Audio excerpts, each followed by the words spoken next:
నాన్న good morning. So మనకి examination point of వ్యూలో నెక్స్ట్ వెరీ ఇంపార్టెంట్ క్వశ్చన్స్ అంటే 4 మార్క్స్కి వచ్చే అవకాశాలు ఎక్కువగా ఉన్నటువంటి క్వశ్చన్స్ ఏదైనా ఉందంటే transport of oxygen, transport of carbon dioxide and respiratory disease, తర్వాత రెస్పిరేటరీ కంట్రోల్. అంటే బోత్ ఇది ఏంటంటే బేసిక్గా ఈ టాపిక్స్ ఏమో మూడే. ఏంటిది? ఆక్సిజన్ ట్రాన్స్పోర్ట్ లేదా కార్బన్ డైఆక్సైడ్ ట్రాన్స్పోర్ట్ ఒకటి, రెండోది రెస్పిరేటరీ కంట్రోల్ మెకానిజం ఒక క్వశ్చను, మూడోది రెస్పిరేటరీ డిసీజ్. ఈ మూడు ఖచ్చితంగా మనకి ఎగ్జామినేషన్లో వచ్చే అవకాశాలు ఎక్కువగా ఉన్నటువంటి క్వశ్చన్సే. అది 4 మార్క్స్ కావచ్చు, 2 మార్క్స్ కావచ్చు. ఇక్కడ ఫస్ట్ అండ్ ఫార్మోస్ట్ వద్దాం. మనం చిన్నప్పటి నుంచి చదువుకున్నటువంటి కాన్సెప్టే, that is the transport of oxygen. మనకి అందరికీ విషయం తెలుసు, respiration is plays a key role in transport of oxygen. అది మనకు తెలిసినటువంటి విషయం, అది మనం 10th వరకు చదువుకున్నటువంటి కాన్సెప్టే. అయితే ఇంటర్మీడియట్కి వచ్చిన తర్వాత ఒక్క అడుగు ముందుకు పడుతుంది. ఆ ముందుకు పడడం ఏంటంటే ట్రాన్స్పోర్ట్ ఆఫ్ ఆక్సిజన్ ఏ విధంగా ఎలా అనేది ఇక్కడ మెయిన్గా. మనం ప్రీవియస్ 10th క్లాస్లో మనం చదువుకున్నంతా కూడా ఒకటి, oxygen combines with haemoglobin and forms oxy haemoglobin thereby from the lungs it is distributing to the tissues. దానిలో ఏ డౌట్ లేదు, ఇక్కడ కూడా అదే కాన్సెప్టే. ఇక్కడ కూడా అదే కాన్సెప్టే. కాన్సెప్ట్ ఎక్కడ తేడా వస్తుందంటే మెథడ్ ఎలా ట్రాన్స్పోర్ట్ అవుతుంది. First transport of oxygen through plasma. Oxygen అనేది మనం చదువుకుంది ఒట్టి హిమోగ్లోబిన్, కానీ ఇక్కడికి వచ్చేటప్పటికే oxygen is also transported through plasma, that is 3% of oxygen transport through plasma. అదొక కాన్సెప్ట్ ఇచ్చాడు.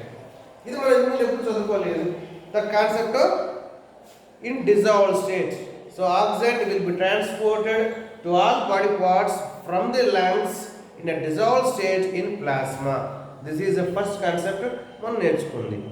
సెకండ్, మనం చిన్నప్పటి నుంచి చదువుకున్నటువంటి అదే కాన్సెప్ట్, దట్ ఈజ్ ఆర్బిసిలో హిమోగ్లోబిన్ ఉంటుంది. ఒక్క హిమోగ్లోబిన్ మ్యాక్సిమం 4 ఆక్సిజన్ ఆటమ్స్తో కలుస్తుంది. అలా ఏర్పడి మనకి ఆక్సి హిమోగ్లోబిన్ ఏర్పడుతుంది. దట్ ఈజ్ హిమోగ్లోబిన్ అంటే ఏంటి?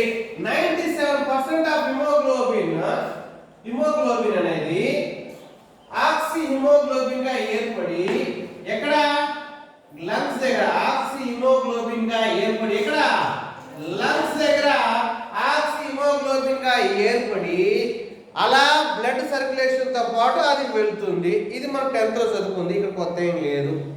ఇక్కడ నుంచి ఒకే 2 పాయింట్స్, అవునా? ఆ పాయింట్స్ ఏంటంటే these haemoglobin combines with oxygen and certain conditions. ఇక్కడ మనం 10th లో చదువుకున్న కాన్సెప్ట్ ఏంటంటే లంగ్స్ లో ఉండే ఆక్సిజన్ బ్లడ్ లో కలుస్తుంది. అది మనం చదువుకుంది. ఇక్కడ కూడా అదే కాదనలేదు. కాకపోతే ఇక్కడ ఏమంటున్నాడంటే ఆ ఆక్సిజన్ అనేది హిమోగ్లోబిన్ తో కలవడానికి కొన్ని పారామీటర్స్ ఉన్నాయి. ఆ పారామీటర్స్ ఏమంటున్నాడంటే పార్షియల్ ప్రెషర్ ఆఫ్ ఆక్సిజన్, అంటే లంగ్స్ లో ఆక్సిజన్ ప్రెషర్ ఎక్కువ ఉంటుంది కాబట్టి హిమోగ్లోబిన్ అనేది ఆక్సిజన్ తో కలుస్తుంది. ఒక కాన్సెప్ట్ ఇచ్చాడు. రెండో కాన్సెప్ట్ ఏమి ఇచ్చాడంటే, అంటే ఫస్ట్ కాన్సెప్ట్ ఏం చేయాలి? సో ఈ ఆక్సి హిమోగ్లోబిన్ ఏర్పడడానికి గల కారణాలు number 1, first of all lungs లో ఏముండాలి? పార్షియల్ ప్రెషర్ ఆఫ్ ఆక్సిజన్ ఎక్కువ ఉంటుంది కాబట్టి ఆక్సి హిమోగ్లోబిన్ ఏర్పడుతుంది. అట్ ద సేమ్ టైం ఇంకొక కాన్సెప్ట్ ఉంది, partial pressure of carbon dioxide అక్కడ తక్కువ ఉంటుంది. ఇంకొక కాన్సెప్ట్ ఇచ్చాడు, అక్కడ H+ ion hydrogen ion concentration కూడా, అవునా, అయాన్ కాన్సంట్రేషన్ కూడా తక్కువగా ఉంటుంది. సో అది ఒక కాన్సెప్ట్ ఇచ్చాడు. At the same time acidic condition, అవునా, అసిడిక్ కండిషన్ ఎక్కడ? లంగ్స్ లో తక్కువగా ఉంటుంది.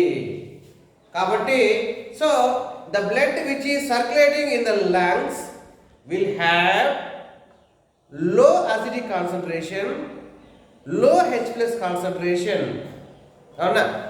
plus in addition to that there will be high partial pressure of oxygen and low pressure of carbon dioxide. ఇది concept.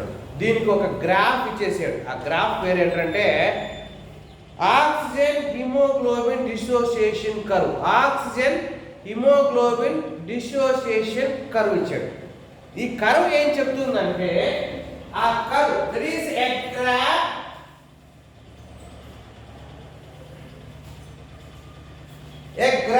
is drawn between oxygen, it is the hemoglobin concentration and oxygen saturation. ఇక్కడ చూడండి ఒక graph గీయడం జరిగింది. ఆ graph లో X axis మీద ఆ haemoglobin percentage, at the same time Y axis లో అక్కడ ఏం చేశారంటే ఆక్సి హిమోగ్లోబిన్ ఏర్పడే సాచురేషన్ ని వాళ్ళు తీసుకోవడం జరిగింది. ఇదే ఇక్కడ ఏం జరిగింది, ఒక కర్వ్ అనేది వచ్చింది. ఆ కర్వ్ ఏం చెప్తుందంటే స్టార్టింగ్లో లంగ్స్ దగ్గర ఏమవుతుందంటే కార్బన్ డైఆక్సైడ్ కాన్సన్ట్రేషన్ తక్కువగా ఉంటుంది. ఇందు ముందు చెప్పినటువంటి అన్ని కాన్సెప్ట్ తక్కువగా ఉంటుంది కాబట్టి all of a sudden haemoglobin combines with oxygen and as a result oxy haemoglobin percentage ఏమైపోతుంది, పెరుగుతూ పోతుంది. బట్ ఒక స్టేజ్కి వచ్చిన తర్వాత మళ్ళీ తగ్గిపోతుంది. That is the affinity towards the oxygen.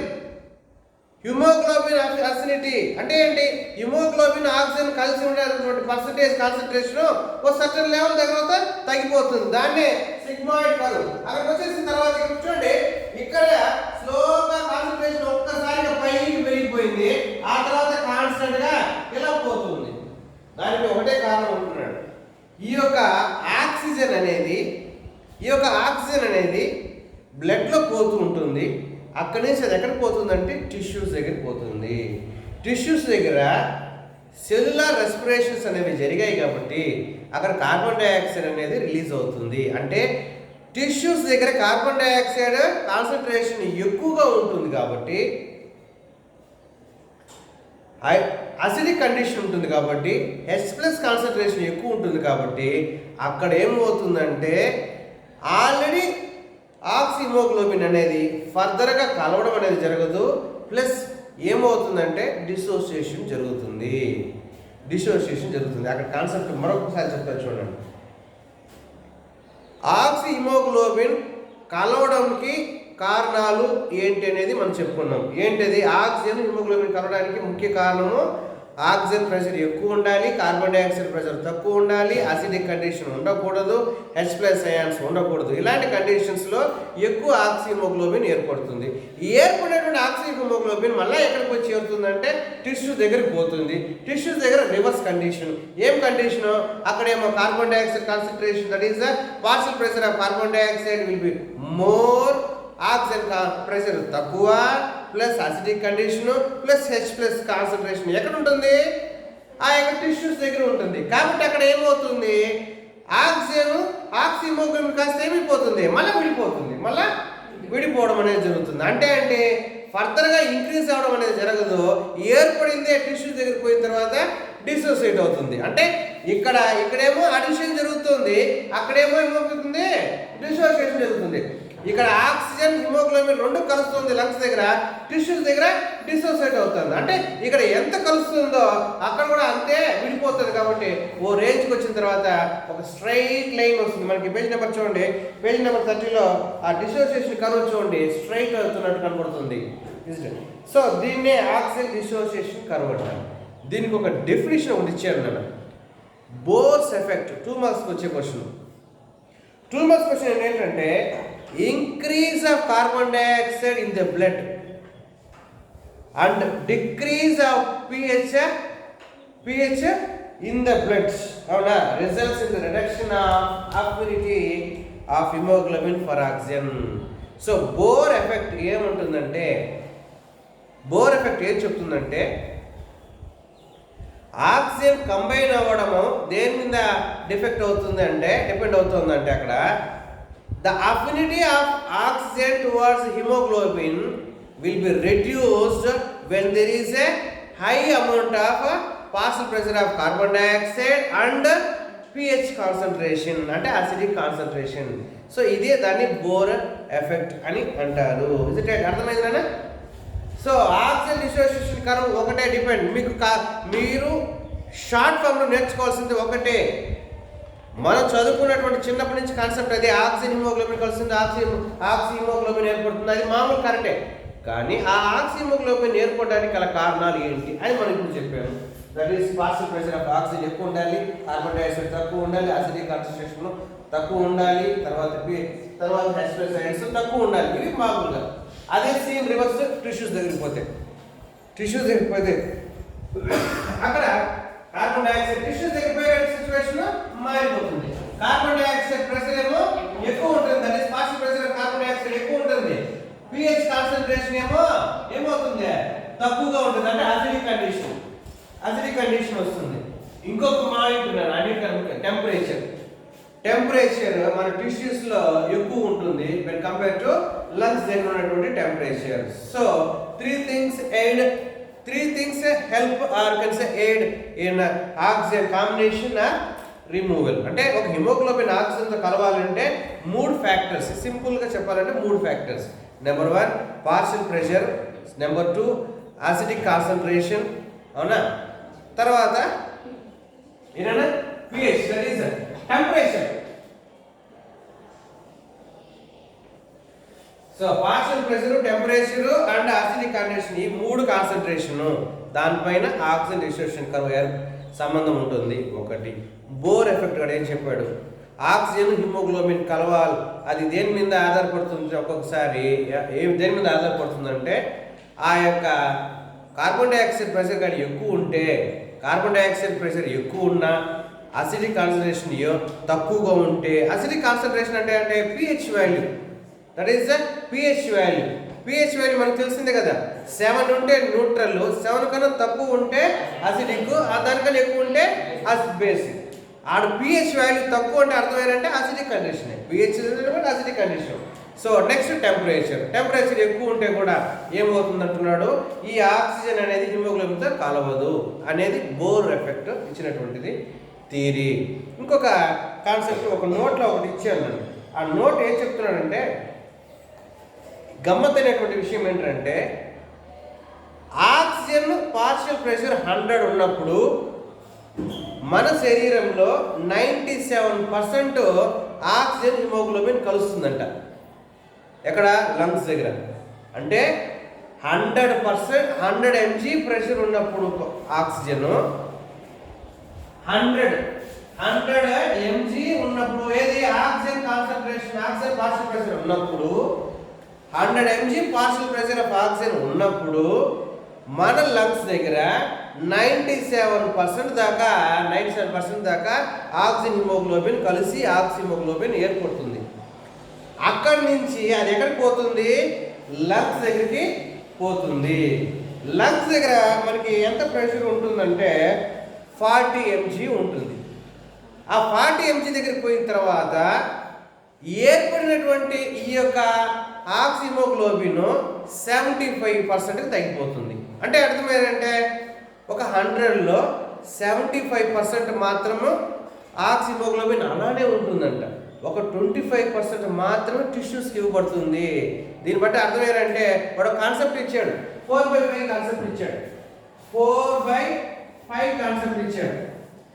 4/5 concept అంటే అర్థం ఏంటంటే 5/5లో 4/5 అది బ్లడ్లోనే ఉంటుందంట ఆక్సిజన్. అది బ్లడ్లోనే ఉంటుందంట ఆక్సిజన్ యాజ్ ఎ రిజర్వ్గా ఉంటుందంట. కేవలము 1/5 పార్ట్ మాత్రమే ఆ యొక్క టిష్యూస్కి సెల్స్కి ఇవ్వబడుతుందంట. ఈ ఒక్క కాన్సెప్ట్ వల్ల మాత్రమే మనం ముక్కు మూసుకున్నా గాలి పీల్చుకోకపోయినా మనం 3 to 4 మినిట్స్ బతకగలుగుతామంట. ఎందుకంటే లంగ్స్లో నువ్వు పీల్చుకున్నటువంటి ఆ యొక్క ఆక్సిజన్ ఆక్సి హిమోగ్లోబిన్గా ఏర్పడుతుంది. ఏర్పడిన ఆక్సి హిమోగ్లోబిన్ మొత్తం టిష్యూస్కి ఇచ్చేస్తూ పోతూ ఉంటే పొరపాటున ముక్కు 1 సెకండ్ మరి ఏదైనా బ్యాడ్ స్మెల్ వచ్చినప్పుడు ఇంకేదైనా ఉన్నప్పుడు మనం ముక్కు కాసేపు మూస్తాం. గబక్కన ముక్కు కడిగేటప్పుడు గాలి ఆడకపోవచ్చు, తలకు స్నానం చేసేటప్పుడు నీళ్ళు పోదని ముక్కు క్లోజ్ చేయొచ్చు. ఆ టైంలో మనిషి ప్రాణాలు పోదు. మన ఎదురుగా ఒక కంపు వచ్చింది, ఎలుగు వచ్చింది, ఇంకేదో ముక్కు ఆల్మోస్ట్ 1 to 2 minutes మూసేస్తాం, మనిషి చావడు. దానికి కారణం ఏంటంటే అదే చెప్తున్నాడు రీజన్ ఏంటంటే లంగ్స్లో ఏర్పడేటువంటి మొత్తం ఆక్సిజన్ హిమోగ్లోబిన్ అంతా కూడా మొత్తం టిష్యూస్కి అది అప్పచెప్పదు, కేవలము 1/5 మాత్రమే అప్పచెప్తుంది అని ఒక కాన్సెప్ట్ ఇచ్చాడు. ఇంకొక కాన్సెప్ట్ ఇచ్చాడు, ఇలా చేయడం వల్ల మనిషి 3 నుంచి 4 నిమిషాల వరకు గాలి పీల్చుకోకపోయినా బతకగలుగుతాడు, ఎందుకంటే అది ఆ యొక్క ఆక్సిజన్ అనేది బ్లడ్లో రిజర్వ్గా ఉంటుందని. ఇంకొక కాన్సెప్ట్ ఇచ్చాడు, నువ్వు పరిగెత్తావు, నువ్వు ఎక్సర్సైజ్ చేసావు, అవునా, చాలా పరిగెత్తావు. ఎంత పరిగెత్తావు అంటే ప్రెషర్ 20 mg పడిపోతుంది. అప్పుడు కూడా బ్లడ్లో ఉండే ఆక్సిజన్ హిమోగ్లోబిన్ ఎంత పడిపోతుందంటే 62K, అంటే అంతకన్నా తగ్గదు. అంటే 62కి మన శరీరంలో మన 10th లో చదువుకున్నాం కదా lactic acid.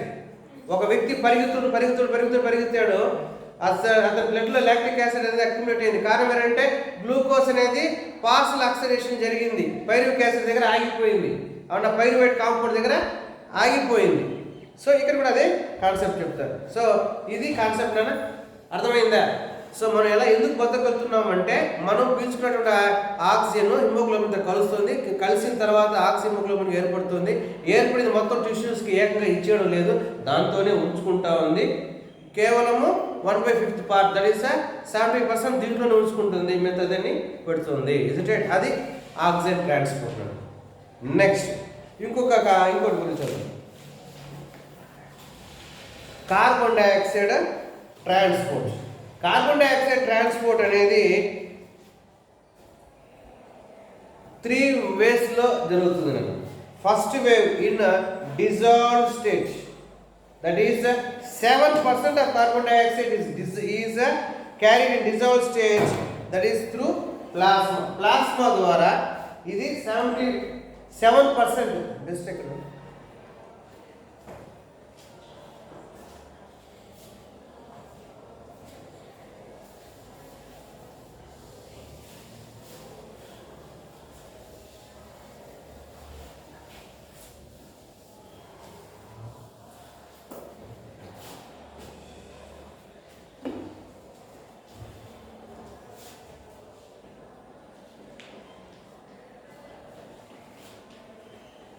So 7% of carbon dioxide is dissolved in plasma, thereby it is transported from the tissue side నుంచి అది బయటికి వస్తుంది. అదొక ఫ్యాక్ట్ ఇచ్చాడు.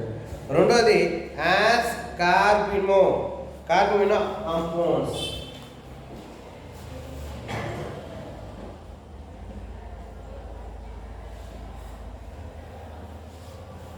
కార్బినో కాంపౌండ్ అంటే అర్థం ఏం లేదన్న, ఇక్కడ ఏంటంటే అదే హిమోగ్లోబిన్కి ఒక ఏముంటుంది, అమైనో గ్రూప్ ఉంటుంది, that is the protein group ఉంటుంది.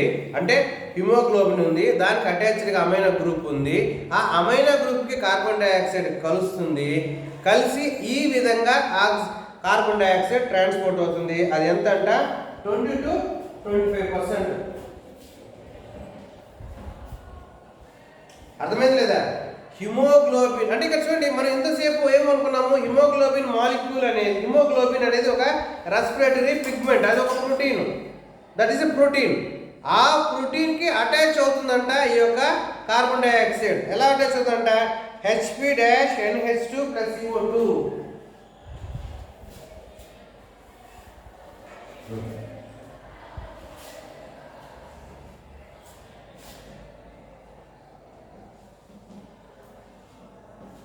హిమోగ్లోబిన్కి అవునా ఒక అమైనో గ్రూప్ ఉంది, దాంతో ఈ కార్బన్ డైఆక్సైడ్ కలుస్తుంది. ఒక హిమోగ్లోబిన్ ఉంది, ఆ హిమోగ్లోబిన్లో ఉండే అమైనో గ్రూప్ ఉంది, దాంతో ఇది కార్బన్ డైఆక్సైడ్ కలిసి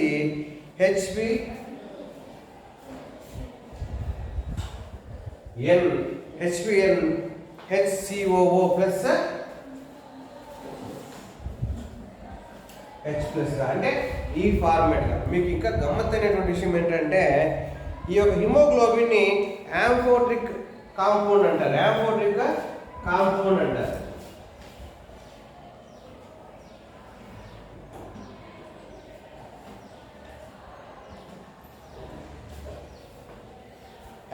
అజోట్రిక్ కాంపౌండ్ అంటే అర్థం ఏంటంటే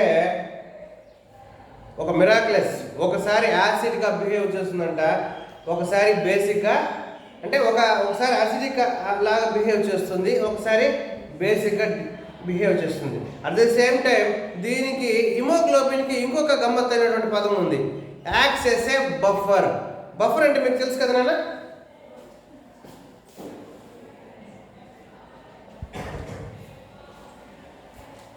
ఏంటది బఫర్ అంటే? ఎస్, బఫర్ అంటే ఏంటంటే an aqueous solution even upon addition of acidic or basic it maintains constant. అంటే ఏంటి, H+ యాడ్ చేసినా H- రిమూవ్ చేసినా కానీ దాని యొక్క pH కాన్సన్ట్రేషన్ మాత్రము కాన్స్టెంట్గా మెయింటైన్ చేయగలుగుతుంది. దాన్నే బఫర్ అంటారు. Even after addition or deletion of acid or a base it maintain constant pH, దాన్నే బఫర్ అని అంటారు. ఇప్పుడు ఈ యొక్క హిమోగ్లోబిన్కి ఆ పేరు ఉంది. ఇప్పుడు హిమోగ్లోబిన్ గురించి మనం ఏం చెప్తున్నాము, హిమోగ్లోబిన్లో ఉండే అమైనో గ్రూప్కి కార్బన్ డైఆక్సైడ్ కలిసి కార్బీ అమైనోగా కాంపౌండ్ ఫామ్ అయ్యి తద్వారా అక్కడి నుంచి ఆ యొక్క కార్బన్ డైఆక్సైడ్ ట్రాన్స్పోర్ట్ అవుతుంది. ఇది ఒకటి. ఎంత ఇది? 20 to 25%. నెక్స్ట్ మనకు ఉండేది యాస్ బైకార్బోనేట్స్. ఇది మెయిన్ 75%, దాదాపు 70% ఇది ఇలానే ట్రాన్స్పోర్ట్ అవుతుంది కార్బోనేట్స్ గా. అదే కదా కార్బోనేట్స్ అంటే ఏం కదా, carbon dioxide CO2 plus H2O, అవునా, గివ్స్ రైస్ టు, అవునా, H2CO3, అవునా, ఒక H2CO3. ఇక్కడ మెయిన్ కాన్సెప్ట్ ఏంటంటే ఆర్బిసిలో ఒక ఎంజైమ్ అనేది ఉంటుంది. ఆ ఎంజైమ్ పేరు కార్బోనిక్ ఎన్హైడ్రేస్ అనే ఎంజైమ్. కార్బోనిక్ ఎన్హైడ్రేస్ అనే ఎంజైమ్ ఇది 2 విధాలుగా పనిచేస్తుంది. ఎలాగంటే టిష్యూస్ దగ్గర కార్బన్ డైఆక్సైడ్ని వాటర్ని కంబైన్ చేసి బైకార్బోనేట్గా ఏర్పాటు చేస్తుంది. లంగ్స్ దగ్గరికి వచ్చిన తర్వాత అదే బైకార్బోనేట్స్ మళ్ళా కార్బన్ డైఆక్సైడ్ ప్లస్ వాటర్గా మారిపోతుంది, అదే కార్బోనిక్ ఎన్హైడ్రేస్ ద్వారా. సో ఈ అంటే ఆర్బీసీలో ఉండే ఒక ఎంజైమ్ ఉంది, కార్బోనిక్ ఎన్హైడ్రేస్ అనే ఒక ఎంజైమ్. ఈ ఎంజైమ్ ఏం చేస్తుందంటే కార్బన్ డైఆక్సైడ్ ప్లస్ వాటర్ని మిక్స్ చేసి బైకార్బోనేట్గా ఏర్పాటు చేస్తుంది. ఎక్కడ? ఆ బ్లడ్ టిష్యూస్ దగ్గర ఎక్కడైతే కార్బన్ డైఆక్సైడ్ పర్సంటేజ్ ఎక్కువ ఉందో ఆ ప్లేస్లో అలా బైకార్బోనేట్స్ ఏర్పడింది. ఆ యొక్క బ్లడ్ సర్క్యులేషన్లో భాగంగా లంగ్స్కి వచ్చింది. లంగ్స్ దగ్గరికి వచ్చేకాడికి అదే కార్బోనిక్ ఎన్హైడ్రేస్ అనే ఎంజైమ్ కార్బన్ డైఆక్సైడ్ వాటర్ని సపరేట్ చేస్తుంటుంది. ఇది ఒక మిరాక్లస్ థింగ్. ఇంకొకటి ఇచ్చాడు ఏంటంటే ఇప్పుడు బైకార్బోనేట్స్ ఏర్పడ్డాయి. ఇదే బైకార్బోనేట్స్ ఏం చేస్తాయంటే ఇక్కడ ఒక డయాగ్రామ్ వేస్తారు చూడండి. బాడీ టిష్యూస్ దగ్గర కార్బన్ డైఆక్సైడ్ ఏర్పడింది. అంటే ఏంటి? మన శరీరంలో కెటబాలిక్ ప్రాసెస్ లో భాగంగా కార్బన్ డైఆక్సైడ్ అనేది ఏర్పడుతుంది. అంటే ఎనర్జీ ప్రొడక్షన్ కోసము మైటోకాండ్రియాలో ఆక్సిడేషన్ ప్రాసెస్ జరిగి కార్బన్ డైఆక్సైడ్. సో ఆ ఏర్పడినటువంటి కార్బన్ డైఆక్సైడ్ టిష్యూస్ దగ్గర నుంచి అదేమవుతుంది, ఇంటర్స్టిషియల్ ఫ్లూయిడ్స్ దగ్గరికి వస్తుంది. ఆ ఫ్లూయిడ్స్ దాటుకొని బ్లడ్ స్ట్రీమ్ లోకి వస్తుంది. బ్లడ్ లోకి వచ్చిన తర్వాత ఇక్కడ చూడండి, ఇదే కార్బన్ డైఆక్సైడ్ వాటర్ తో కలిసి ఏమిగా మారుతుంది, బైకార్బోనేట్ గా మారింది. బైకార్బోనేట్ గా మారింది ఏమవుతుందంటే HCCO3 minus plus H plus గా డిసోసియేట్ అవుతుంది. అంటే ఈ యొక్క CO2 ప్లస్ H2O కలిసి ఏమవుతుంది, H2CO3 గా ఏర్పడింది. ఇప్పుడు ఇది ఏమవుతుంది, HCO3 మైనస్ H ప్లస్ గా ఫామ్ అవుతుంది. అవునా? Is it right? అర్థమైందా? మీకు ఇక్కడ 2 పాయింట్లు వస్తాయి. ఒకటి క్లోరైడ్ షిఫ్ట్ వస్తుంది. అవునా? ఇక్కడ మెయిన్ ఏం జరుగుతుందంటే HCO3 మైనస్ H ప్లస్ ఎక్కడ ఏర్పడింది అన్న RBC లో ఏర్పడింది. ఏర్పడిన తర్వాత HCO3 మైనస్ ఏమో బయటకు వచ్చేస్తుంది. HCO3 ఏమో ఎక్కడి నుంచి RBC నుంచి బయటకు వస్తుంది. H ప్లస్ ఏమో అక్కడే ఆగిపోయింది. ఎక్కడ RBC లోనే ఆగిపోయింది. ఇప్పుడు మనకి రెండు కాన్సెప్ట్స్ వస్తాయి. ఏంటిది RBC ఏమొస్తుంది ఇప్పుడు నెగటివ్ కాన్సంట్రేషన్ వస్తుంది. సారీ పాజిటివ్ కాన్సంట్రేషన్ వస్తుంది. That is the plus ion concentration. To maintain electrically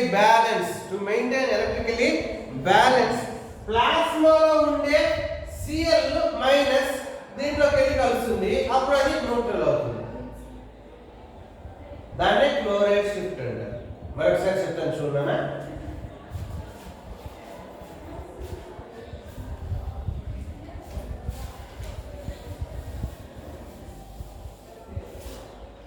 అనేది 2 మార్క్స్ కి వస్తుంది, 4 మార్క్స్ కి వస్తుంది. కార్బన్ డయాక్సైడ్ ట్రాన్స్పోర్ట్ ఎలా జరుగుతుంది 3 వేస్ జరుగుతుంది. ఒకటి 7% డిజాల్వ్డ్ ఫామ్ లో, 20 to 25% అదే హిమోగ్లోబిన్ లో ఉన్నటువంటి అమైనో గ్రూప్ తో అటాచ్ అయ్యి అవునా కార్బన్ అమైనో గ్రూప్ గా ట్రాన్స్పోర్ట్ అవడం జరుగుతుంది. ఇంకోటి ముఖ్యంగా 70% బైకార్బోనేట్స్. బైకార్బోనేట్స్ అంటే అర్థం ఏంటంటే ఇది మన యొక్క RBC. ఇది ఏంటిది RBC. ఇక్కడ కార్బన్ డయాక్సైడ్ ఎక్కడ ఒక టిష్యూలో ఒక సెల్ లో ఏదో ఒకటి కార్బన్ డయాక్సైడ్ అది ప్లస్ వాటర్ అవునా ఏమైంది ఈ కార్బన్ డయాక్సైడ్ RBC లోకి వచ్చింది. RBC లో ఉండే వాటర్ తో కలిసింది. RBC లో ఉండే వాటర్ అంటే కార్బన్ డయాక్సైడ్ గ్యాస్ RBC లో ఉండే వాటర్ తో కలిసింది. కలిసిన తర్వాత ఏమైపోయింది H2CO3 ఏర్పడింది. ఈ H2CO3 ఏమవుతుందంటే కార్బనిక్ ఎన్హైడ్రేస్ అనే ఎంజైమ్ చెప్పాను కదా అవునా. అంటే అర్థం ఏంటంటే ఇక్కడ చూడండి ఈ యొక్క లోపలికి వచ్చినటువంటి కార్బన్ డయాక్సైడ్ ప్లస్ వాటర్ అవునా ఏమవుతుంది H2CO3 గా ఏర్పడింది. దేని వల్ల ఆ enzyme that is the carbonic anhydrase enzyme H2CO3 ఏర్పడింది. ఆ తర్వాత H2CO3 ఏమవుతుందన్న HCO3 minus H plus వస్తుంది. ఇప్పుడు ఈ HCO3 మైనస్ కాస్త RBC నుంచి బయటకు వచ్చింది. ఎక్కడికి వచ్చింది ప్లాస్మా దగ్గరికి వచ్చింది అవునా. ఇప్పుడు H ప్లస్ ఇక్కడ ఉంది. ఇప్పుడు RBC ఏమవుతుంది it will acquire positive charge అవునా పాజిటివ్. అప్పుడు ఎలక్ట్రానిక్ న్యూట్రల్ చేయాలంటే ప్లాస్మాలో ఉండే Cl మైనస్ కాస్త లోపలికి వెళ్తుంది. దాన్నే వాడు ఏమంటున్నాడు క్లోరైడ్ షిఫ్ట్ లేదా దీనికి ఒక పేరు హాంబర్గ్స్ ఫినామినా లేదా హాంబర్గ్ షిఫ్ట్. ఎందుకంటే ఆ యొక్క సైంటిస్ట్ దీన్ని ఐడెంటిఫై చేసాడు లేదా దాన్ని డిస్క్రైబ్ చేశాడు కాబట్టి అతని పేరు పెట్టాడు. యాక్చువల్గా క్లోరైడ్ షిఫ్ట్ అంటే అదేనన్నా. ఇజ్ ఇట్ అర్థమైందన్నా. క్లోరైడ్ షిఫ్ట్ నీట్గా డయాగ్రామ్ చూడండి. ఇక్కడ చూడండి జస్ట్ ఫార్ములా ఉందా ఈ HCO3 ఉందా. నెక్స్ట్ అదే మన రివర్స్ అయిపోతుంది అన్న. మళ్ళా లంగ్స్ దగ్గరికి పోయిన తర్వాత C మొత్తం రివర్స్. ప్లాస్మాలో ఉండే HCO3 మైనస్ అవునా మళ్ళీ RBC లోకి వచ్చి H ప్లస్ తో కలిసి ఆ తర్వాత ఏమైపోతుంది H2O వాటర్. అంటే ఏంటి ఇక్కడ ఏదైతే పార్ట్ 1 లో ఒక సీన్ జరిగిందో పార్ట్ 2 లో క్వైట్ ఆపోజిట్ గా జరుగుతుంది. అంటే అర్థం ఏంటి HCO3 మైనస్ ఆల్రెడీ ప్లాస్మాలో ఉంది. HCO3 మైనస్ ఆల్రెడీ ప్లాస్మాలో ఉంది. అది ఎక్కడికి వస్తుంది RBC లోకి వచ్చి ఆ H ప్లస్ తో కలిసి కార్బన్ డయాక్సైడ్ వాటర్ ఏర్పడి ఆ CO2 ఏమైపోతుంది బయటకు వచ్చేసి లంగ్స్ లోకి వెళ్ళిపోతుంది. అంటే ఇక్కడ గుర్తుపెట్టుకోవాల్సింది ఏంటంటే కార్బన్ డయాక్సైడ్ యాసిడ్స్ గా మోసుకెళ్లకుండా దాన్ని ఒక బైకార్బోనేట్ గా మార్చి అది ఎక్కడో నీ చేతి వేరులో నుంచి లంగ్స్ పోయేంత వరకు దాన్ని ఏం చేసాము. ఫర్ సింపుల్ గా చెప్పాలనుకుంటే ఒక అమెజాన్ ఫ్లిప్కార్ట్ లాగా వస్తువు ఎక్కడో తయారైంది. అమెజాన్ వాడు ఏం చేస్తాడు దాన్ని ప్యాక్ చేసి నీ దగ్గరికి తీసుకొస్తాడు. నువ్వు ప్యాక్ ఓపెన్ చేసి నువ్వు యూజ్ చేస్తావు. తయారు చేసేదేమో అక్కడ, యూజ్ చేసేదేమో నీవు. మధ్యలో అమెజాన్ వాడు ఏం చేస్తాడు ప్యాక్ చేసి నీకు ఇచ్చాడు. అలాగే ఇక్కడ కూడా ఏం జరుగుతుందంటే అక్కడ రిలీజ్ అయినటువంటి కార్బన్ డైఆక్సైడ్ గ్యాస్ ఆర్బిస్ లోకి ఎంటర్ అవుతుంది. అది ఆర్బిస్ లోకి ఎంటర్ అయ్యి బైకార్బోనేట్ గా మారుతుంది. అది ప్లాస్మాలో ఉంటుంది. అక్కడి నుంచి ఆ బ్లడ్ ఫ్లో అలా పోతూ ఉంది. ప్లాస్మాలో ఉండే బైకార్బోనేట్ కాస్త మళ్ళీ కార్బన్ డైఆక్సైడ్ మళ్ళీ ఏమైపోతుంది, ఆర్బిస్ లోకి వస్తుంది. ఆ HCO3 ప్లస్ H ప్లస్ కలిసి H2CO3 గా మారుతుంది. అదేమవుతుంది మళ్ళా ఫైనల్ గా డిసోసియేట్ అవుతుంది. మీకు ఎందుకు చెప్పాను, ఏ ఎంజైమ్ అయితే కార్బన్ డైఆక్సైడ్ ని వాటర్ ని కంబైన్ చేసి H2CO3 గా చేస్తుందో అదే ఎంజైమ్ H2CO3 కాస్త H2CO2 గా మళ్ళా దాన్ని మారుస్తుంది. సేమ్ అదే ఇక్కడ జరుగుతుంది. సో ఇవన్నీ కూడా ఎలా ఎందుకు జరుగుతుందంటే ప్యూర్లీ అది బేసిస్ ఆఫ్ 3 కాన్సెప్ట్స్. ఎందుకు చెప్పినటువంటి కాన్సెప్ట్ ఒకటి partial pressure of carbon dioxide and oxygen పైన ప్లస్ టెంపరేచర్ పైన ఆ తర్వాత pH పైన. సో ఈ 3 కాన్సెప్ట్స్ మీదనే ఆక్సిజన్ డిసోసియేషన్ లేదా chloride shift important question. Chloride shift 2 marks కి ఈజీగా ఇచ్చే క్వశ్చన్. లేదా 4 మార్క్స్ కి కార్బన్ డైఆక్సైడ్ ఎలా ట్రాన్స్పోర్ట్ అవుతుందని ఇస్తాడు. లేదా 2 మార్క్స్ కి ఆక్సిజన్ డిసోసియేషన్ అంటే ఏంటి అంటాడు. It's a graph drawn between haemoglobin saturation and oxygen. అవునా, ఎక్స్ యాక్సిస్ లో మనం హిమోగ్లోబిన్ పర్సెంటేజ్ తీసుకుంటాము. వై యాక్సిస్ లో హిమోగ్లోబిన్ ఆక్సిజన్ రెండు కంబైన్ అయిన తర్వాత ఆక్సి హిమోగ్లోబిన్ ఏర్పడుతుంది, అది తీసుకుంటాము. అది ఆక్సిజన్ హిమోగ్లోబిన్ ఎఫెక్ట్. అర్థమైందా?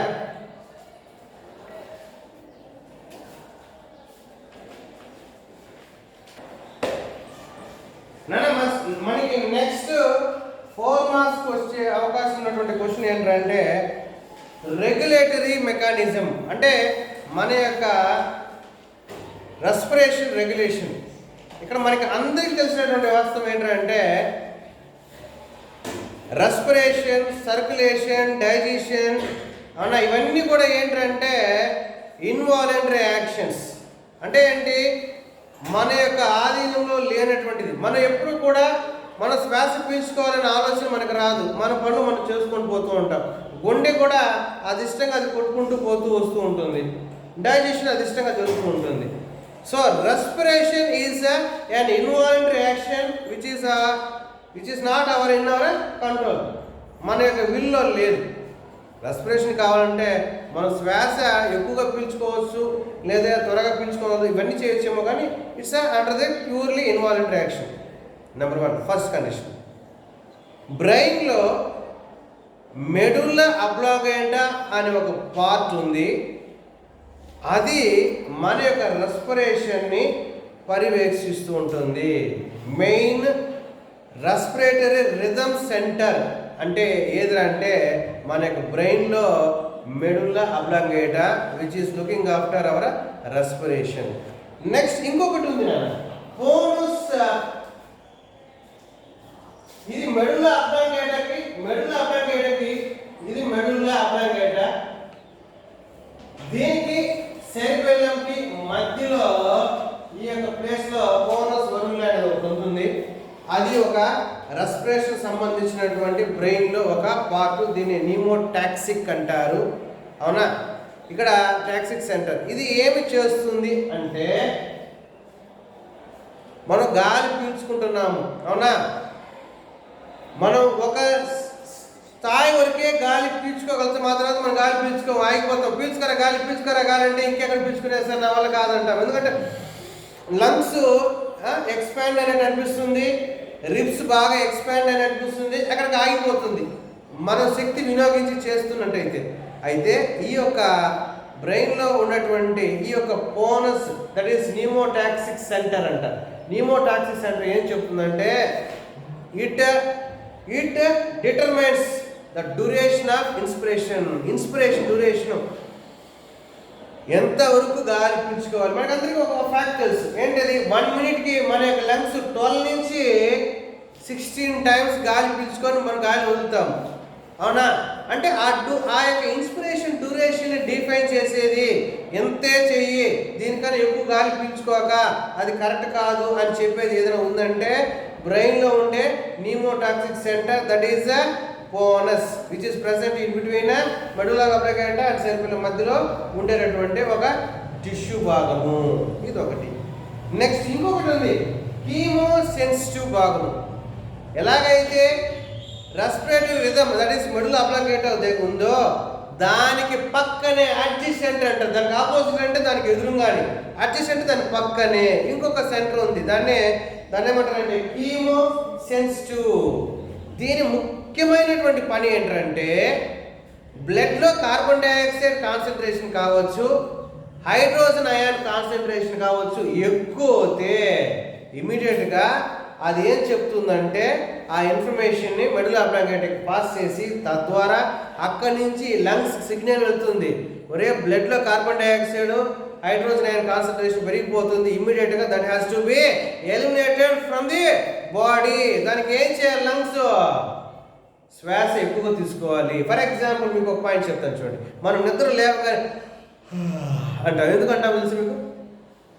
దట్ ఈస్ మెయిన్లీ మన యొక్క బ్లడ్లో మనం నిద్రపోతుంటాం కాబట్టి బాడీ అంతా కూడా కంప్రెస్ అయిపోయి ఇలా ముడుక్కొని ఉంటాం కాబట్టి బ్లడ్లో కార్బన్ డైఆక్సైడ్ పర్సంటేజ్ ఎక్కువగా ఉంటుంది కాబట్టి ఇమ్మీడియట్గా ఇక్కడ చూడండి నాన్న, మనకి రెస్పిరేషన్ దేని మీద ఆధారపడుతుందంటే ఆక్సిజన్ కావాలని ఆధారపడటం కాదు, కానీ కార్బన్ డైఆక్సైడ్ ఏర్పడింది బయటికి పోవాలి. అది మెయిన్ యొక్క టార్గెట్. ఆక్సిజన్ కావాలి బతకడానికి. At the same time for example మీకు ఇంకా ఈజీగా మీకు అర్థమయ్యేలాగా చెప్పాలనుకుంటే ఆకలితో అయినా ఉంటాం, 1 గంట సేపు అయినా 2 గంటల సేపు అయినా, కానీ మోషన్ వస్తూ ఉంటామా? ఆకలి అన్నం తింటే బతుకుతాము, మరి మోషన్ పోతే బతుకుతామంటే దానికి ఆన్సర్ లేదు, ఛాన్స్ లేదు, అవునా? కానీ మోషన్ పోకుండా నువ్వు ఉండలేవు. అలాగే ఆక్సిజన్ అనేది మనం బతకడానికి అవసరమే. అట్ ద సేమ్ టైం శరీరంలో ఏర్పడినటువంటి carbon dioxide has to B go out because it is a poison. ఇది ఒక టాక్సిక్. అది కార్బన్ డైఆక్సైడ్ అనేది ఏర్పడిన టాక్సిక్ బయటకు పోవాలి. That's a preliminary thing. మన యొక్క బ్రెయిన్ ప్రైమరీ దేని మీద వర్క్ చేస్తూ ఉంటుందంటే బ్లడ్లో carbon dioxide hydrogen ion concentration ఇమ్మీడియట్గా రిమూవ్ చేయాలి. అది మెయిన్ పాయింట్. ఎలాగైతే మోషన్ ఫస్ట్ ఇంపార్టెంట్, తర్వాత మీల్స్ ఇంపార్టెంట్, అలాగే బాడీ తట్టుకోగలుగుతుంది. ఇంతకు ముందు మీకు ఖర్చు చెప్పాను ఏంటా కదా, బ్లడ్లో ఎంత ఉంటుంది oxygen? Almost 75%. That is equal to 3 to 4 minutes వరకు ఒక మనిషి గుండె పని చేయకపోయినా, లంగ్స్ పని చేయకపోయినా బ్లడ్లో ఆక్సిజన్ 3 to 4 minutes వరకు మనిషి బతకడానికి అవకాశం ఉంది.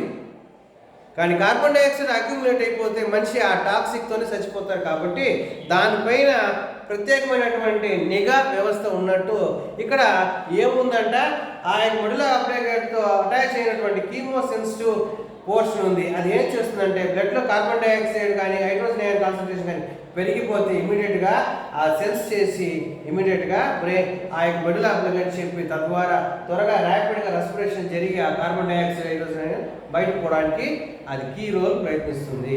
ద సేమ్ టైం ఇంకొకటి ఉంది, దట్ ఈజ్ మన యొక్క హార్ట్ ఉంది. ఈ హార్ట్ పైన అయోటిక్ ఆర్చెస్ అంటారు. అంటే అయోటిక్ ఆర్చెస్ అంటే ఇది హార్ట్. ఈ హార్ట్ నుంచి మనకి బ్లడ్ బయటకు వస్తుంది, అవునా? దట్ ఈస్ లెఫ్ట్ సైడ్ కావచ్చు లేదా ఈ యొక్క రైట్ సైడ్ కావచ్చు, అవునా?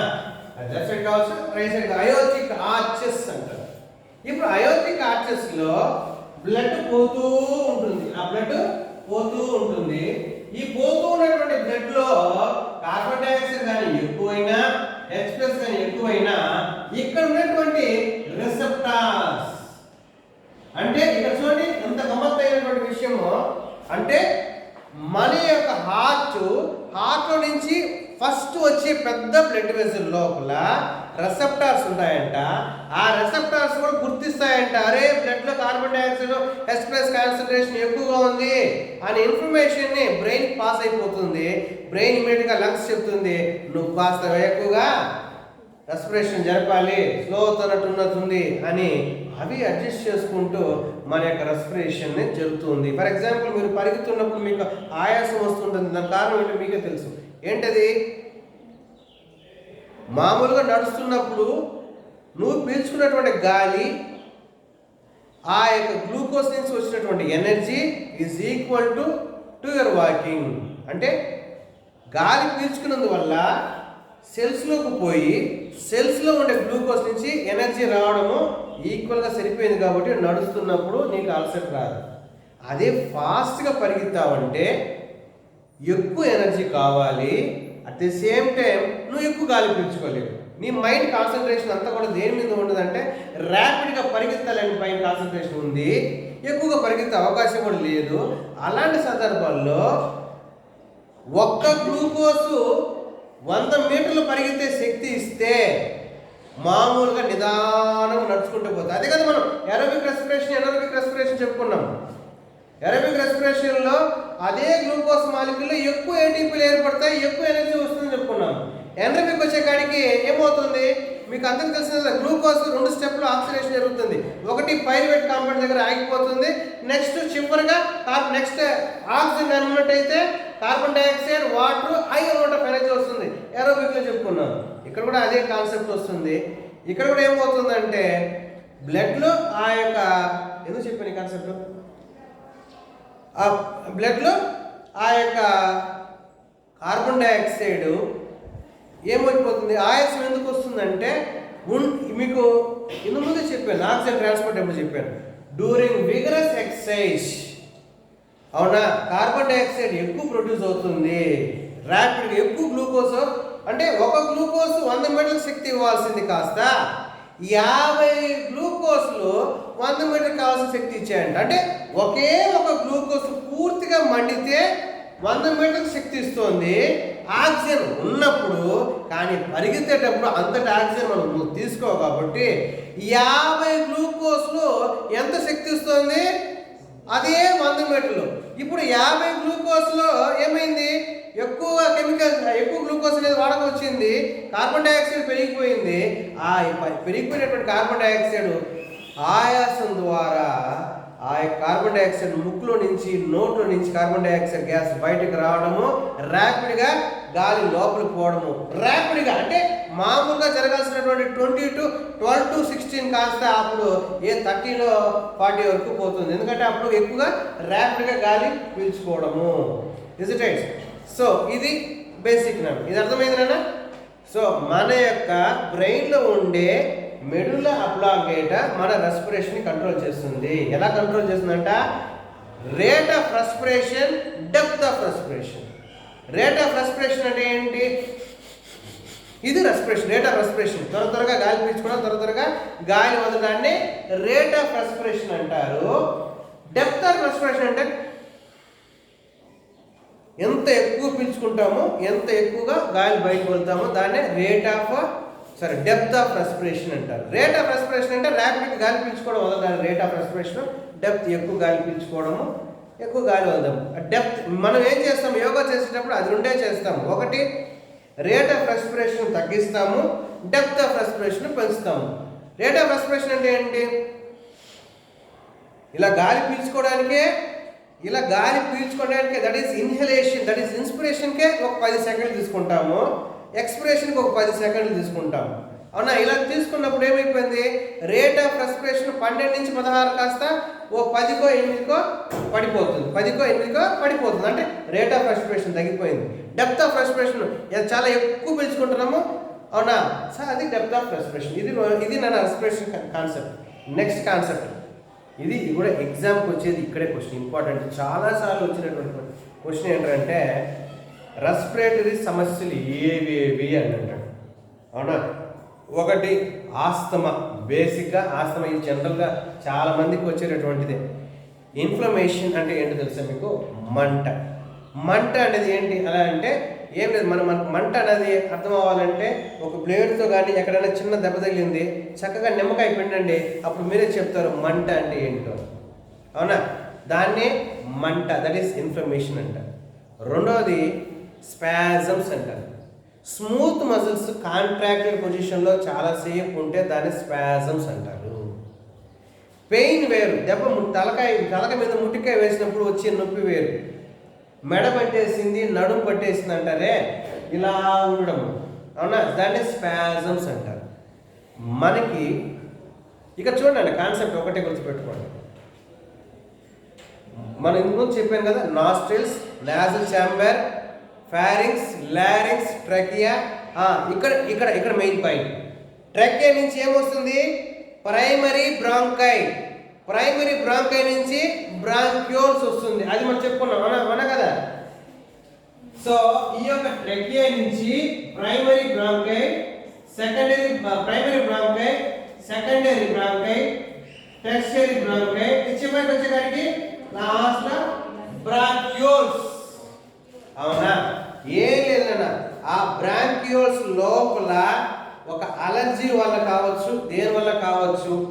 అవునా, అక్కడ ఆ బ్రాంక్యూల్స్ ఇక్కడ చూడండి, రెండు కాన్సెప్ట్ గుర్తుపెట్టుకోవాలి. ఈ యొక్క బ్రాంక్యూల్స్ అనేవి కన్స్ట్రిక్ట్ అంటాడు. కన్స్ట్రిక్ట్ అంటాడు. కన్స్ట్రిక్ట్ అంటే ఇంత లావు ఉండాల్సినటువంటి పైపు ముడుచుకుపోవడం. గాలిపోయే ఈ పైపు ఏది, ఈ యొక్క బ్రాంక్యూల్స్ కాస్త ఇంత లావు ఉండాల్సినటువంటి ఈ పైపు ఇంత చిన్నదైపోతే అప్పుడు గాలిపోయే పర్సంటేజ్ ఏమైపోతుంది, తగ్గిపోతుంది. దానికి వాళ్ళు ఏం వాడతారంటే ఇన్హేలర్స్ వాడతారు. ఇన్హేలర్స్ వాడితే ఏమవుతుందంటే ఆ యొక్క కన్స్ట్రిక్ట్ అంటే ముచ్చుకుపోయినటువంటి బ్రాంక్యూల్స్ కాస్త ఓపెన్ కొంచెం పెద్దదవుతుంది. అంటే వైడనింగ్, క్లోజ్ అయిపోతే ఫినిష్ వాడు పోయినట్టే. కానీ అది ముచ్చుకుపోతుంది. ఎలాగైతే చలికి మనం ముచ్చుకుపోతామో అలాగే ఆ బ్రాంక్యూల్స్ కన్స్ట్రిక్ట్ అవుతుంది. సో ఇది కొన్ని సందర్భాల్లో ఒక్కొక్కసారి ఆ యొక్క అలర్జీ వల్ల కావచ్చు, లేదా ముక్కులో ఏదైనా ఇన్ఫెక్షన్ వల్ల కూడా ఈ యొక్క ఆస్తమా అనేది జనరల్గా జరుగుతుంది. Next condition emphysema condition. Emphysema condition అంటే ఇప్పుడు చూడండి, ఒక లంగ్స్ లో ప్రైమరీ బ్రాంకై, టెర్షియరీ బ్రాంకై ఆ కథలన్నీ చెప్పుకున్నాం. ఎప్సిమియా కండిషన్ టోటలీ డిఫరెంట్. ఇక్కడ ఆల్వియోలై తెలుసు కదా, ఎయిర్ సాక్. ఆల్వియోలై అనే ఒక ఎయిర్ సాక్ ఉంటుంది. ఆ యొక్క ఎయిర్ సాక్ అవునా స్మోక్ చేయడం వల్ల అక్కడ ఆ యొక్క స్మోక్ అంతా కూడా నల్లగా ఏర్పడిపోవడం, లేదా ఆ యొక్క లంగ్స్ గోడలు అన్నీ కూడా కలిసిపోవడము. అంటే ఏంటి, విస్తారంగా ఉండాల్సిన రూమ్ కాస్త అన్ని గోడలు దగ్గరికి వచ్చి పడిపోతే రూమ్ ఎలాగైతే చిన్నదైపోతుందో, మెర్జ్ అయిపోతుందో, అంటే ఇక్కడ లంగ్స్లో ఏమవుతుంది అంటాడు, ఫైబ్రోసిస్ వస్తుంది అంటాడు. ఫైబ్రోసిస్ అంటే అక్కడ గట్టి టిష్యూ ఏర్పడిపోవడం. ఏంటంటే లంగ్స్ ఉన్నటువంటి ప్రైమరీ క్వాలిటీ ఏంటంటే ఒక బెలూన్ లాగా ఎక్స్పాండ్ అవడము, బెలూన్ లాగా చిన్నదవడం. అంటే ఆల్వియోలై యొక్క ఎలాసిటీ కోల్పోవడం వల్ల ఒకటి. రెండు, ఆ యొక్క ఆల్వియోలై గోడలన్నీ కూడా కంబైన్ అయిపోవడం కానీ. అంటే ఇక్కడ చూడండి, the lung may appear bigger in size but there will be very less amount of alveoli. అంటే ఏంటి, చూడడానికి ఏమో లంగ్స్ బాగానే పెద్దదిగా ఉన్నట్టు కనపడుతుంది, బట్ లోపల గాలి ఎక్స్చేంజ్ చేసే ఆ యొక్క ప్లేస్ మాత్రం చాలా తగ్గిపోయి ఉంటుంది. ఇది ఎక్కువ ఎవరికి వస్తుందంటే స్మోక్ చేసే వాళ్ళకి. అంటే ఏంటి, surface area of respiration part తగ్గిపోయింది. ఫస్ట్ పాయింట్, రెస్పిరేషన్ ఏరియా తగ్గిపోయింది, గోడలు కుదించుకుపోయినాయి, లంగ్స్ ఏమో పెద్దదిగా ఉంది, ఆల్వియోలై సంఖ్య ఏమో తగ్గిపోయింది. అప్పుడు ఏమైపోతుంది, గ్యాస్ ఎక్స్చేంజ్ అనేది చాలా వరకు తగ్గిపోతుంది. ఇంకో కేసు ఇచ్చాడు, దట్ ఈస్ బ్రాంకైటిస్. అంటే బ్రాంకైటిస్ ఇప్పుడు చూడండి, మీకు కంపేర్ చేసుకోండి, ఆస్తమాకి బ్రాంకైటిస్కి ఒకటే తేడా. రెండు కూడా బ్రాంకైకి సంబంధించిందే, సంబంధించినటువంటి సమస్యలే. ఆస్తమా అయినా కావచ్చు, బ్రాంకైటిస్ అయినా కావచ్చు. ఆస్తమాలో పెద్ద పైపు కాస్త చిన్నదైపోతుంది, బ్రాంకైటిస్ వచ్చే కాడికి ఆ చిన్న పైపులో జిగురు ఎక్కువ ఉత్పత్తి అవుతుంది, మ్యూకస్ అంటాడు. మ్యూకస్ అక్యుములేట్ అవుతూ ఉన్నప్పుడు ఏమైపోతుంది, స్పేస్ తగ్గిపోతుంది. సో సేమ్ థింగ్, అక్కడేమో గోడలే కుదించుకుపోయి చిన్నదవుతుంది, ఇక్కడేమో లోపల ఏమైపోతుంది, ఎక్కువగా మ్యూకస్ జిగురు. ముక్కు సీముడు ఎలాగైతే వస్తే మీకు గాలి పీల్చుకోవడం కష్టమైపోతుందో, సీముడు తీసేసిన తర్వాత మాత్రమే గాలి పోతుందో, అలాంటి సీముడే లోపల ఉన్నట్టయితే ఎలా ఉంటుందో అనేది ఒకసారి ఆలోచిస్తే అదే బ్రాంకైటిస్. సో ఇక్కడ చూడండి, ఇక్కడేమో గోడ చేదవడము, ఇక్కడ ఆ గోడ పైన మ్యూకస్ ఏర్పడిపోయి తద్వారా దాని యొక్క విస్తీర్ణత తక్కువగా ఉండిపోవడం. Next condition pneumonia condition. Pneumonia condition, ఇక్కడ నిమోనియా కండిషన్లో ఏమవుతుందంటే ఆ మైక్రో ఆర్గానిజం వల్ల వచ్చే సమస్య. అది స్ట్రెప్టోకోకస్ నిమోనియా అని ఒక బ్యాక్టీరియా వల్ల కావచ్చు, లేదా ఒక వైరస్ వల్ల కావచ్చు, లేదా ఒక ఫంగై వల్ల కావచ్చు, లేదా ఒక ప్రోటోజోన్, ఏదైనా కానీ ఒక మైక్రో ఆర్గానిజము లంగ్స్లోకి చేరిన తర్వాత, ఆర్గ్లోకి చేరిన తర్వాత వచ్చేటటువంటి ఈ యొక్క సమస్య. అక్కడ ఏం జరుగుతుందంటే ఇన్ఫ్లమేషన్, లంగ్స్లో మంట ఏర్పడుతుంది. సెకండ్, మంట ఏర్పడిన పర్వాలేదు, మనిషి బతుకుతాడు కొంచుకోవచ్చు, కానీ మ్యూకస్ అక్యుములేట్ అయిపోతుంది. ఎక్కడైతే ఎక్స్చేంజ్ జరగాలో అక్కడ నీరుతో నిండిపోతుంది, అంటే జిగురుతో నిండిపోతుంది, మ్యూకస్తో నిండిపోతుంది. ఇక గ్యాస్ ఎక్స్చేంజ్ ఎక్కడ జరుగుతుంది? ఎక్స్చేంజ్ జరగదు. అది ప్రైమరీ బేసిక్. అంటే ఇందు ముందు మనం ఏం చెప్పుకున్నాము, ఈ దీంట్లో మ్యూకస్ ఏర్పడుతుంది అనుకున్నాము. ఏర్పడుతుంది మ్యూకస్, కొద్దిగా ఒక లైన్ కావచ్చు, 2 లైన్ కావచ్చు, కానీ ఇక్కడికి వచ్చేకాడికి ఆర్లే సంచి పూర్తిగా ఏమైపోతుంది? మ్యూకస్తో నిండిపోతుంది. ఎక్కువ మంది కరోనాతో చచ్చిపోయే వాళ్ళ కారణం ఏంటంటే ఆ యొక్క లంగ్స్లో మ్యూకస్తో నిండిపోవడము. ఈ వైరస్ ఏం చేస్తుందంటే లంగ్స్లోకి వెళ్తుంది, అవునా? అక్కడ ఉన్నటువంటి సెల్లో ఏం చేస్తుందంటే డ్యామేజ్ చేస్తుంది. డ్యామేజ్ అయిన సెల్స్ రిమూవ్ చేసుకోవడానికి లిక్విడ్ ఏర్పడుతుంది. మొత్తం సెల్స్ డ్యామేజ్ అవ్వడము, లిక్విడ్ ఉత్పత్తి అవడము రెండు కూడా జరిగిపోయి ఆ ఖాళీగా ఉండాల్సినటువంటి ఎయిర్ స్పేస్ కాస్త డెబ్రిస్తో కానీ లిక్విడ్ మెటీరియల్ దట్ ఈస్ మ్యూకస్తో నిండిపోయి గ్యాస్ ఎక్స్చేంజ్ అనేది జరగదు. ఎప్పుడైతే గ్యాస్ ఎక్స్చేంజ్ జరగదో బ్లడ్లోకి రావాల్సినటువంటి ఆక్సిజన్ చేరదు, అతి ముఖ్యమైనటువంటి కార్బన్ డైఆక్సైడ్ బయటికి పోదు. అప్పుడు మనిషి అల్టిమేట్గా చనిపోవడం జరుగుతుంది. ఇక చూడండి, నిమోనియా కండిషన్ అనేకమైనటువంటి దానివల్ల వస్తుంది. అది వైరస్ కావచ్చు, బ్యాక్టీరియా కావచ్చు, ఫంగై కావచ్చు, ప్రోటోజోవా కావచ్చు. అది చేసే పని ఏంటంటే లంగ్స్లో ఆల్వియోలై దాని ఇన్ఫ్లమేషన్ క్రియేట్ చేయడము, మ్యూకస్ నింపేయడము. తర్వాత దీనివల్ల ఏమవుతుందంటే ఎక్స్చేంజ్ జరగదు, మనిషి చనిపోవడానికి ఎక్కువ కారణాలు ఇవే. నెక్స్ట్ ఇంకొకటి ఇచ్చిన ఈ ఎప్సెమీ కావచ్చు, ఈ యొక్క బ్రాంకైటిస్ కావచ్చు, ఆస్తమా కావచ్చు. దీన్ని ఏమంటారంటే క్రానిక్ అబ్స్ట్రక్టివ్ పల్మనరీ డిజీజ్ అండి. క్రానిక్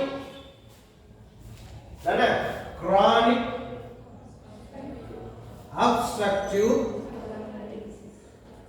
పల్మనరీ డిజీజ్ అంటే క్రానిక్ అంటే ఒక్క రోజుతో వచ్చే వ్యాధి కాదు, ఒక్క రోజుతో పోయే వ్యాధి కాదు. అక్యూట్ అంటే అది ఒక్క రోజుతో వచ్చి ఒక్క రోజుతో పోతుంది. ఫర్ ఎగ్జాంపుల్ ఒక జ్వరం అనుకోండి, ఈ రోజుతో వచ్చినటువంటి జ్వరము ఒక 3 రోజుల్లో వెళ్ళిపోతుంది, దాన్ని అక్యూట్ అంటారు, అవునా? కానీ మీకు అర్థమయ్యేలాగా చూపు, ఒకటి సైట్ వస్తుందంటే వాడికి ఒక్క రోజులో సైట్ రాదు, వాడికి నిదానంగా సైట్ వస్తుంది. ఎంత వస్తుందంటే ఫర్ ఎగ్జాంపుల్ నాకు 0.5 నుంచి స్టార్ట్ అయింది, 6 months 1 year వచ్చింది. ఆ తర్వాత నెక్స్ట్ 7 monthsకి 8 monthsకి అంతా 1కి వచ్చింది. ఆ తర్వాత 1.5కి వచ్చింది. ఏంటి? సైట్. అంటే ఏంటి సైట్ అంటే ఇక్కడ ఒక గ్లాస్తో దాన్ని కొలుస్తారు. మనకి వేసే గ్లాస్ మనకి ఆ యొక్క విషన్ కొలుస్తారు. అలా ఏమవుతుందంటే ఒక షుగర్ వ్యాధి అయినా కావచ్చు, కిడ్నీ ఫెయిల్యూర్ అయినా కావచ్చు, అది స్లోగా జరుగుతుంది. ఒకవేళ నీకు తెలిసే లోపల లేట్ అవుతుందేమో కానీ స్లోగా జరుగుతుంది. అలా స్లోగా జరిగేదాన్ని క్రానిక్ అబ్స్ట్రక్టివ్ పల్మనరీ డిజీజ్ అంటారు. ఒకవేళ సడన్గా ఇప్పుడు ఫర్ ఎగ్జాంపుల్ ఈ యొక్క కరోనా అనుకోండి, ఆల్ ఎఫెక్ట్ ఒకే రోజు స్టార్ట్ అవుతుంది, ఒక వారంలో స్టార్ట్ అవుతుంది, వారానికి ఫినిష్ చేసి మనిషిని చంపేస్తుంది. దాన్ని అక్యూట్ రెస్పిరేటరీ డిస్ట్రెస్ సిండ్రోమ్ అని అంటారు. అది వేరే. ఓకే, నెక్స్ట్ మనకి ఇవన్నీ పక్కన పెడితే దీనికన్నా ఇంకొక క్వశ్చన్, లాస్ట్ క్వశ్చన్, ఇది చాలా ఇంపార్టెంట్. ఇది ఒక దీంతో వచ్చే క్వశ్చన్, రెస్పిరేటరీ డిసీజ్లోనే ఇది ఒక క్వశ్చన్. ఏంటంటే జస్ట్ ఒక 4 డిసీజ్ ఇచ్చారు. ఆ 4 డిసీజ్ ఏంట్రా అంటే ఎవరైతే ఇండస్ట్రీస్ దగ్గర పనిచేస్తారో, ఫ్యాక్టరీల దగ్గర పనిచేస్తారో వాళ్ళకి వచ్చేటటువంటి లంగ్ సంబంధించినటువంటి డిసీజ్ పేర్లు అంతే. అంటే ఎవరైతే ఫ్యాక్టరీల దగ్గర ఇండస్ట్రీస్ దగ్గర పనిచేస్తారో వాళ్ళకి వచ్చేటటువంటి రోగాల పేర్లు. ఫస్ట్ రోగము యాస్బెస్టస్. యాస్బెస్టస్ అంటే ఈ యొక్క రేకుల పైన, కొన్ని రేకుల పైన ఈ యొక్క పల్చని ఆ యొక్క తిక్కుగా ఇది వస్తుంది అనమాట. అది ఏమంటారు, మైనం లాగా ఉంటుంది. ఒకప్పుడు తయారు చేసేవాళ్ళు ఈ యొక్క సిమెంట్ రేకులు తయారు చేయకుండా అది తయారు చేసేవాళ్ళు. ఆ యొక్క రేకుల పైన యాస్బెస్టస్ షీట్స్, మీరు నెట్లో కొట్టిన ఆ షీట్ కూడా మీకు కనబడుతుంది. యాస్బెస్టస్ ఆడ పనిచేసే వాళ్ళకి, ఆ ఫ్యాక్టరీ పనిచేస్తే ఆ గాలిలో ఉండే ఆ దుమ్ము తోలి వాళ్ళ లంగ్స్లోకి పోవడం ఒకటి. రెండోది సిలీషియస్. అవునా, ఈ యొక్క సిలీషియస్ అంటే ఎవరైతే ఈ యొక్క మైనింగ్ అంటే ఈ యొక్క కొండని తవ్వుతూ ఉంటారు, రాళ్ళు కొట్టి కొండని తవ్వుతూ ఉంటారే, అలాంటి వాళ్ళకి వచ్చేటటువంటి వ్యాధి. ఇంకొకటి సిడీరియస్, పర్టికులర్గా ఇనప ఖనిజాల దగ్గర పనిచేసే వాళ్ళకి ఈ వ్యాధి వస్తుంది. ఏమవుతుందంటే ఆ యొక్క ఐరన్ పార్టికల్స్ చాలా చిన్నవి, మైన్యూట్గా గాలిలో తేలుతున్నటువంటిది వాళ్ళ ముక్కుల ద్వారా లంగ్స్లోకి చేరిపోతుంది. లంగ్స్లోకి ఎప్పుడైతే చేరుతుందో ఆ లంగ్స్ దగ్గర ఏమవుతుందంటాడో హిమరేజ్ అంటే ఎక్కడైనా మనకి దెబ్బ తగిలింది అనుకోండి, ఇక్కడ దెబ్బ తగిలింది అనుకోండి, రక్తం బయటకు వస్తుంది, గడ్డ కడుతుంది, అక్కడ మచ్చ ఏర్పడుతుంది, రక్తం గడ్డ కనబడుతుంది. అవునా, దెబ్బ తగిలింది, రక్తం బయటకు వచ్చింది, బ్యాండేజ్ చేస్తే బ్యాండేజ్ పూజ చేసాం, అక్కడ నీకు రక్తం గడ్డ కట్టింది స్పష్టంగా కనబడుతుంది. అలాంటి హిమరేజెస్ ఆ లంగ్స్ లో అక్కడక్కడ చీలికలు వచ్చేసి రక్తం బయటకు వచ్చి క్లాట్ అయినటువంటిది మనకి లంగ్స్ లో చాలా స్పష్టంగా కనబడుతుంది ఎవరైతే ఇనప ఖనిజాల దగ్గర పని చేసి ఉంటారో. అదొకటైతే ఇంకా ఆ యొక్క లంగ్స్ లో ఫైబ్రోసిస్ అంటే అక్కడక్కడ చీలికలు వచ్చేసి ఉంటుంది. ఇవన్నీ కూడా ఎవరికి వస్తుంది అంటే ఆ యొక్క ఇనప ఖనిజాల దగ్గరగా పనిచేస్తారు. దాన్ని హైపర్ఫరెమియా అంటే లంగ్స్ లో కూడా ఐరన్ పార్టికల్స్ మనకి కంటికి కనబడితే. హిమరేజ్ అంటే ఏంటి, రక్తం గడ్డ కట్టిపోవడం. అవునా, అక్కడ దెబ్బ తగిలినట్టు కనపడడం, అదే ఐరనే కనపడుతుంది. అవునా. నెక్స్ట్ ఇంకో కండిషన్ బ్లాక్ లంగ్ డిసీజ్. బొగ్గు గనుల్లో పనిచేసే వాళ్ళకి లంగ్స్లో ఈ యొక్క బొగ్గు అక్యుములేట్ అవుతే దాన్ని బ్లాక్ లంగ్ డిసీజ్ అని అంటారు. ఓకేనా.